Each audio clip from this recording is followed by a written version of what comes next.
Il faut arrêter Paul Kagame et les juger comme Châtelor. Il faut arrêter Hippolyte Kanambe et le juger comme Châtelor.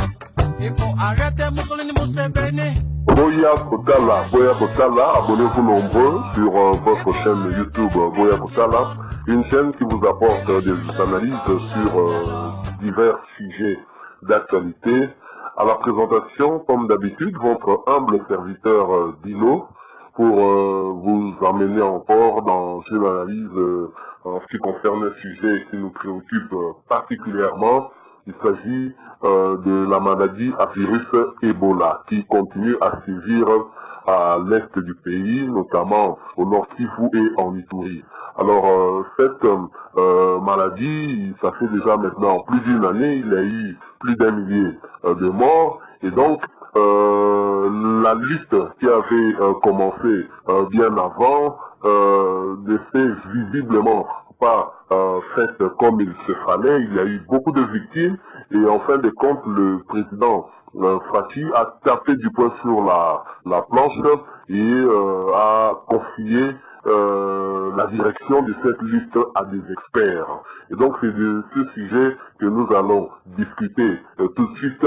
N'oubliez pas, abonnez-vous nombreux et laissez-nous des commentaires pour interchanger avec vous sur le sujet proposé pour le débat. Je sais que ça nous concerne. Vous savez qu'à l'Est, la population déjà victime des affres de la guerre, beaucoup de groupes armés qui sévissent dans ce coin-là à cause des richesses de ce coin-là, la population déjà très victime et en plus victime de cette maladie à virus Ebola qui en plus n'a pas été bien gérée par ceux qui avaient la direction de cette lutte avant, notamment l'ancien ministre de la Santé, Oli Lunga, qui d'ailleurs venait de démissionner. Donc voilà, c'est de ça que nous allons discuter pour voir si le groupe d'experts que le chef de l'État avait confié la tâche de diriger cette lutte, comment est-ce que ça se passe, est-ce que ça avance, est-ce qu'il y a des avancées, est-ce qu'il y a espoir. C'est de ça que nous allons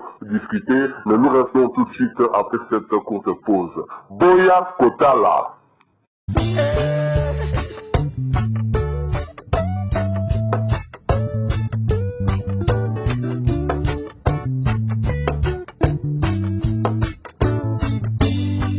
Ils ont arrêté M.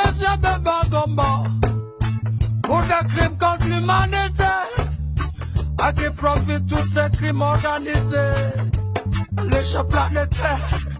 Ils ont arrêté M. Bemba Gomba. Tony Blair est toujours en liberté. Voilà, nous sommes de retour. Le sujet, comme je le disais, du jour est autour du virus Ebola qui sévit à l'est du pays, en Ituri, à Beni et à Butembo. Et dernièrement, il y a eu au moins 2 morts au niveau de Goma, ce qui a même suscité la fermeture de la frontière avec le Rwanda. Le Rwanda avait décidé, même si le Rwanda s'est ravisé après, en ouvrant sa frontière.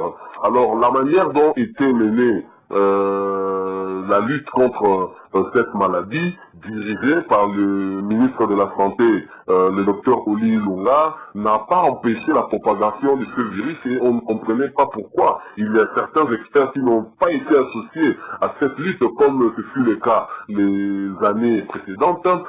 Par exemple, nous avons un expert, l'expert des experts qui est le docteur Jean-Jacques Mouyembe, Kamfoun, qui est un expert dans ce domaine. Il ne peut en aucun cas être écarté. Et il était écarté, nous ne comprenions pas pourquoi il y a eu des morts et nous pensons qu'il faudrait que certaines personnes répondent de leurs actes, de leurs décisions, parce que ces décisions n'étaient pas modifiées par un souci d'objectivité, mais s'il y a eu des morts, il y a des gens qui doivent répondre, notamment l'ancien ministre de la Santé. Pourquoi est-ce que la manière dont t'est menée la lutte actuellement, pourquoi on ne pouvait pas la mener à cette époque-là? Nous avons une explication. Il y a eu ce qu'on a appelé la guerre des vaccins. Donc le ministre d'ailleurs, Oli Lunga, va démissionner sur fond du conflit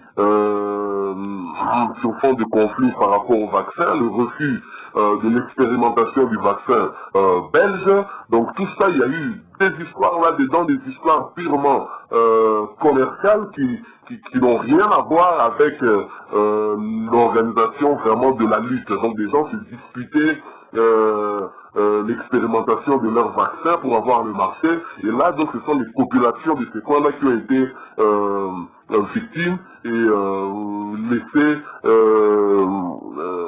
à la portée de cette maladie. Et donc, heureusement que le président Félix a saisi la balle au bon. Tel un coach, on dirait, si c'était dans le football, on dirait que le président Félix a eu à faire un coaching payant en choisissant de confier la riposte de cette maladie à une équipe d'experts menée par le docteur Jean-Jacques Mouyembe, qui est un expert dans la matière. Félix Tshisekedi a trouvé là la bonne solution pour pouvoir éradiquer cette maladie en l'espace de quelques mois. Donc le docteur Jean-Jacques Mouyembe n'est pas n'importe qui. Et si nous suivons d'ailleurs le docteur Jean-Jacques Mouyembe, ce qu'il dit en rapport avec cette maladie, c'est vraiment très choquant. Et pour ça, à mon niveau, je pense, j'estime qu'il faudrait qu'il y ait vraiment des poursuites. Il y a des gens qui doivent répondre de leurs actes. Cette riposte a été organisée comment? C'est comme si, avec l'arrivée de cette équipe d'experts mise en place par le président Félix, la riposte a commencé en ce moment-là, alors que ça fait plus d'une année déjà que cette maladie sévissait au niveau de l'Est du pays. Donc le docteur Jean-Jacques Mouyembe, qui est coordonnateur de la riposte contre l'épidémie à virus Ebola dans le Nord Kivu à Ituri, avait d'ailleurs affirmé que si toutes les recommandations étaient prises en compte et appliquées, Ebola serait éradiqué dans 3 ou 4 mois dans ces deux provinces. Je vais vous lire exactement ce que le docteur a dit en rapport avec cette lutte à partir du moment où il a pris la direction de la lutte contre cette maladie.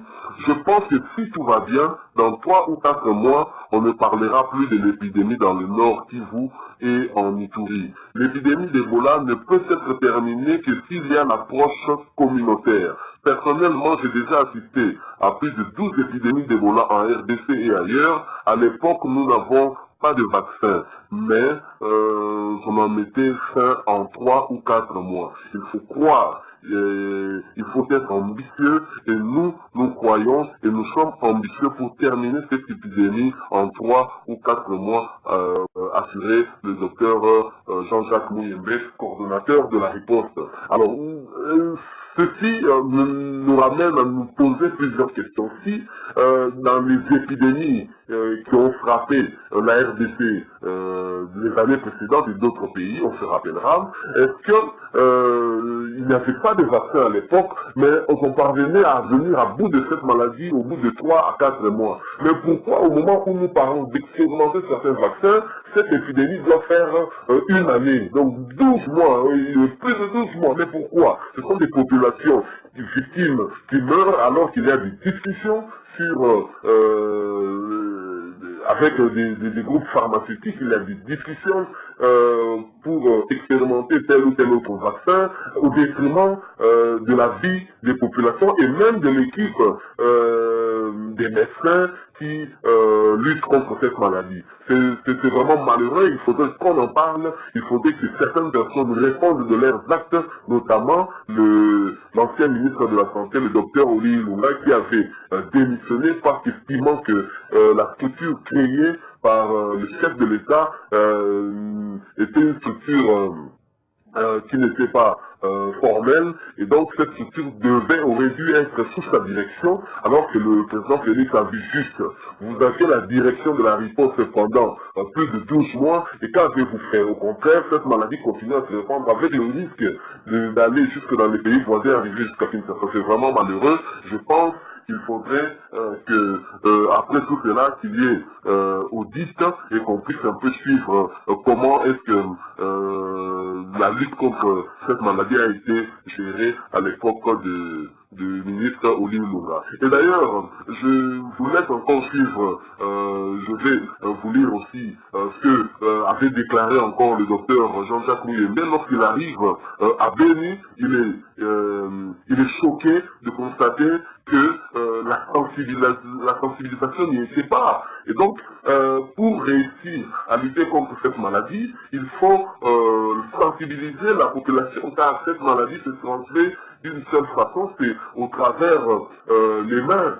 Quand vous touchez, vous saluez, ou vous touchez un cadavre, l'urine d'un cadavre ou la salive d'un cadavre, vous avez cette maladie. À partir du moment où vous n'êtes pas en contact avec ces éléments-là, vous ne serez pas contaminé. Ce n'est pas moi qui le dis, c'est l'expert Jean-Jacques Muyembe qui le dit. Alors, Jean-Jacques Muyembe arrive à Béni. Et écoutez ce qu'il dit. Lorsqu'on prend la route, on a l'impression qu'ici, à Béni, il n'y a pas d'épidémie. Il n'y a pas d'affiche sur Ebola, aucune annonce qui dit que nous sommes en période d'Ebola. En ville, j'ai aussi constaté qu'il n'y a pas de dispositif de lavage des mains. On dirait que les communautés sont fatiguées. Je pense que c'est une grosse erreur. Nous devons nous ressaisir et nous sentir en période d'épidémie et mettre en place des affiches qui éveillent la conscience de la population. Voilà ce que avait déclaré le docteur Muyembe une fois arrivé à Béni. C'est vraiment malheureux. Vous avez là à la tête du ministère de la Santé un ministre connu comme aussi un très bon médecin, mais voilà que l'épidémie qui sévissait depuis une année déjà, arrivée à l'endroit où l'épidémie sévit, on a l'impression que la vie est normale, alors que cette épidémie peut être combattue aussi par la communication, aussi par la sensibilisation, en collaboration avec les communautés, en collaboration avec la population. C'est vraiment malheureux. Mais au-delà de tout cela, je vais vous laisser suivre le docteur Jean-Jacques Muyembe, un reportage de la chaîne nationale de la RTNP qui nous donne espoir qu'effectivement dans 3 ou 4 mois, cette épidémie sera éradiquée du Nord Kivu et de l'Ituri et que les populations de là-bas auront finalement un répit. Alors je vous laisse suivre Jean-Jacques Muyembe, suivez-le attentivement parce qu'il nous donne également des éléments comment se protéger contre cette maladie. Voilà, cette maladie qui n'est pas aussi contagieuse qu'on le dit, ce n'est pas moi qui le dis, c'est les spécialistes qui le disent. Suivez le docteur Jean-Jacques Muyembe pendant ces quelques minutes et nous revenons après pour analyser encore davantage ce qu'il venait de dire. Boya Kotala, n'oubliez pas, abonnez-vous nombreux. Laissez-nous les commentaires aussi.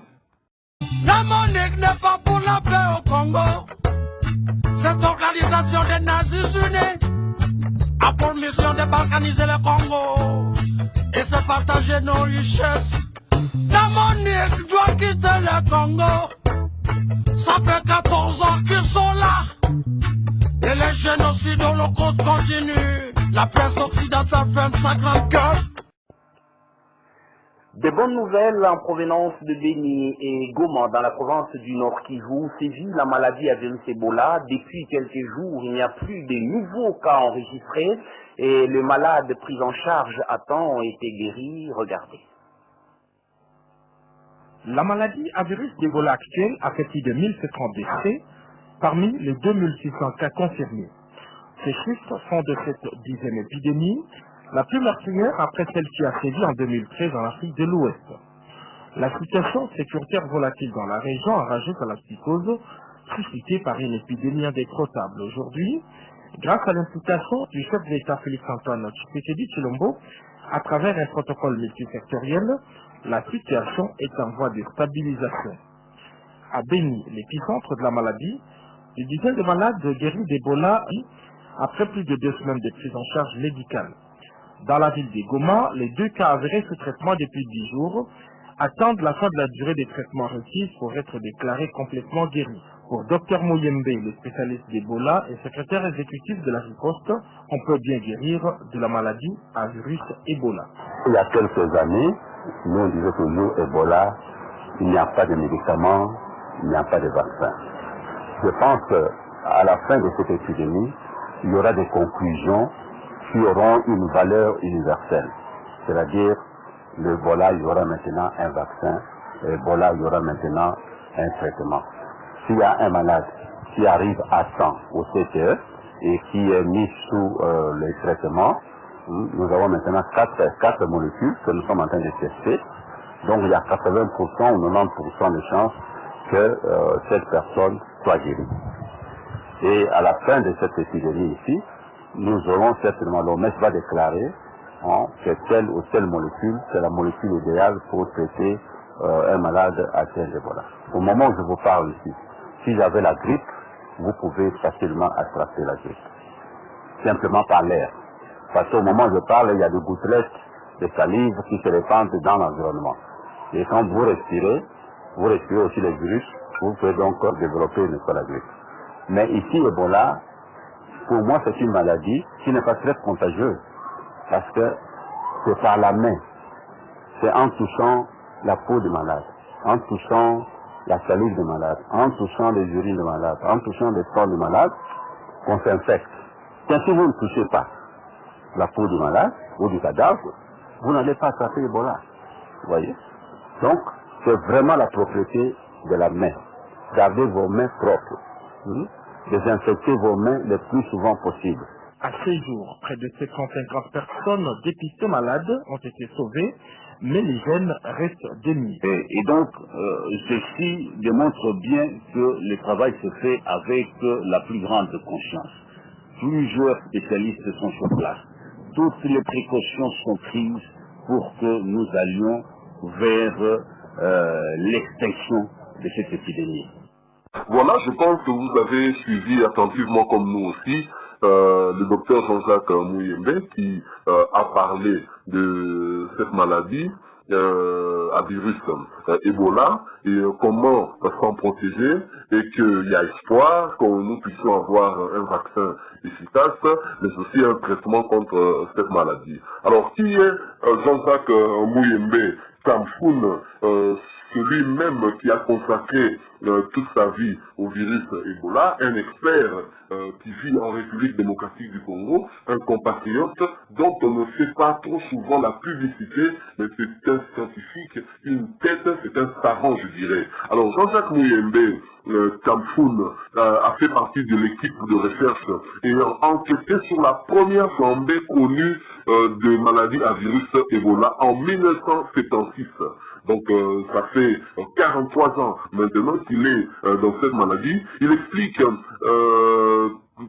la manière dont ses collègues et lui-même avaient tiré partie des connaissances lors des flambées récentes d'Ebola. Donc voilà, là c'était lors d'une interview. Nous n'allons pas lire son interview, nous allons juste vous donner quelques éléments qui pourront vous permettre de connaître qui est ce monsieur, cet expert que Félix Tshisekedi a nommé à la tête de l'équipe de riposte contre cette maladie après l'échec de l'ancien ministre Oli Ilunga et déjà les effets de cette nomination de Félix Tshisekedi sont sentis au Nord Kivu et à Béni. Pas de nouveaux cas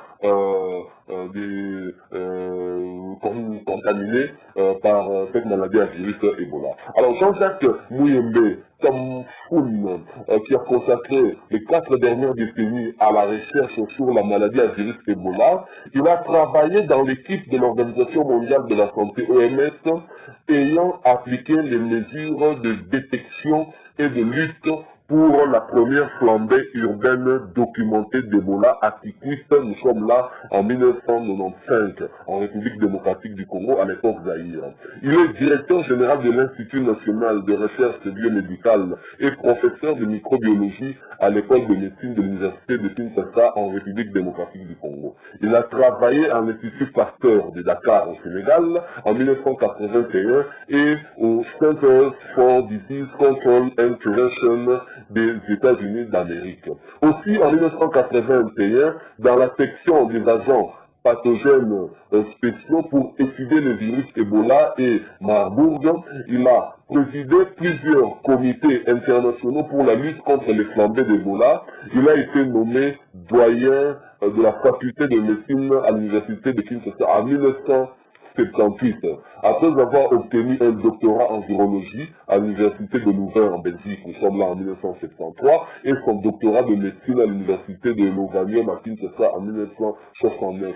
Voilà un scientifique, un expert, mais qui a été mis de côté pour des intérêts égoïstes, des intérêts personnels, des affinités avec certains groupes pharmaceutiques qui voulaient tester leur vaccin en République démocratique du Congo au détriment de la lutte contre la maladie. Les populations, beaucoup sont morts à cause de cette négligence parce qu'il y avait une guerre entre les guerres d'expérimentation des vaccins et cela sous la direction de l'ancien ministre de la Santé.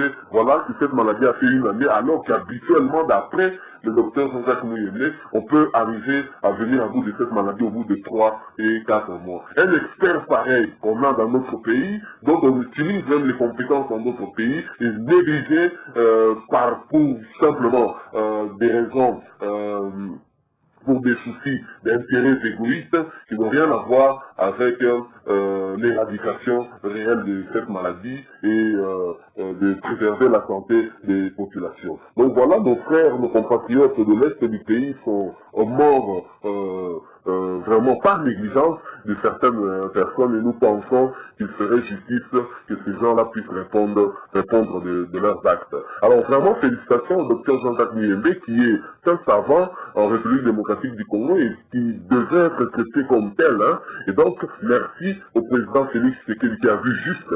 Et donc lui, on dirait en football qu'il a eu un coaching payant, il a choisi réellement des experts et la lutte, la manière dont elle est menée maintenant nous donne des raisons à croire qu'il y aura vraiment éradication de cette maladie dans les prochains mois. Vraiment, merci beaucoup au président Félix et nous souhaitons bonne chance à cette équipe de réponse coordonnée par le docteur Jean-Jacques Mouyembe Samfoun.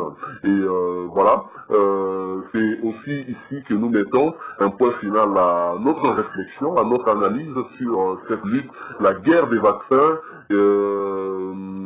qui a préjudicié les populations du Nord Kivu et de l'Ituri, mais finalement le chef de l'État Félix Tshisekedi a rectifié les tirs et nous sommes maintenant sur le bon chemin vers la route qui va nous mener vers l'éradication totale de cette maladie qui fait vraiment très peur. Merci beaucoup, vous avez certainement été nombreux à nous suivre aujourd'hui encore et nous vous remercions pour cela et vous prions de vous abonner, nombreux, et aussi de nous laisser des commentaires. C'était là votre humble serviteur Dilo. J'espère que cette analyse vous aura plu ou vous aura apporté des informations, vous qui êtes au pays ou qui êtes à l'étranger. Merci beaucoup, nous nous retrouvons pour une prochaine analyse. Je vous dis au revoir.